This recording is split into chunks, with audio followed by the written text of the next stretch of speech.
The Philippines, a dazzling archipelago in Southeast Asia, known for its vibrant culture, breathtaking islands, and deep-rooted history. But among the many names etched into this country's past, there is one surname that continues to spark both admiration and outrage: Marcos. This is the story of children who grew up in the shadow of a dictator, and how they returned, decades later, to walk the halls of power once more. This is not just a story of politics, it's a journey into the legacy of ambition, betrayal, nostalgia, and a mother's unyielding dream. This is the rise of a new Marcos dynasty, Imelda Marcos. Once a beauty queen, she mesmerized the world not only with her appearance, but with her opulence. She was the First Lady of the Philippines for 20 years, not just a wife to President Ferdinand Marcos, but a force in her own right. A woman who built palaces, collected jewels, paintings, and over 3,000 pairs of shoes. But perhaps more than anything, Imelda was building an empire, a dynasty, where the Marcos name would never die. But every empire must fall. In 1986, the People Power Revolution erupted. Millions of Filipinos poured into the streets, demanding an end to the dictatorship.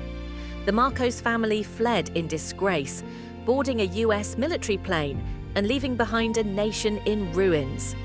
But they did not flee empty-handed.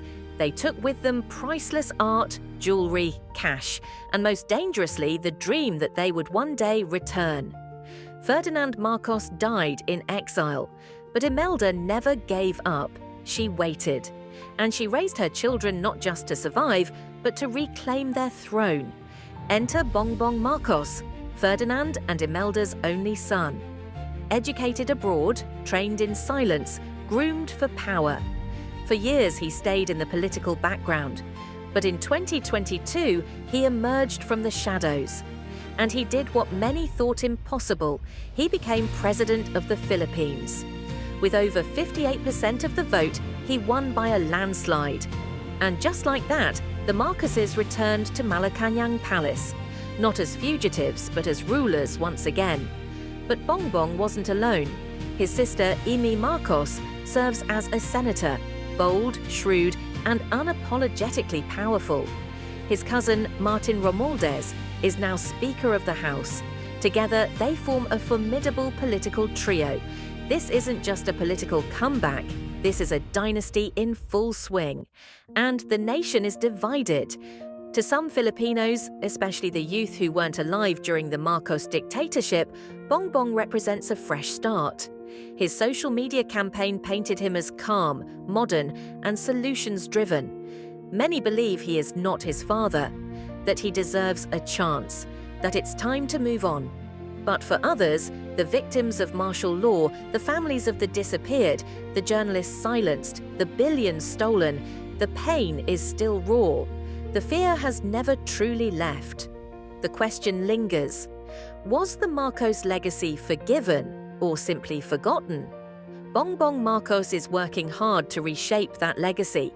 Economic promises, digital infrastructure, foreign relations. His administration aims to distance itself from the brutalities of the past. But the presence of his mother, still alive and still influential, looms large. Imelda, now in her 90s, lives quietly. But make no mistake, her vision is alive and well through her children. Across social media, a strange phenomenon is emerging.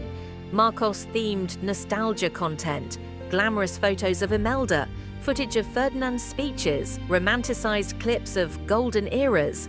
These videos are going viral. TikToks, YouTube tributes, even fan pages. The dynasty isn't just political, it's cultural.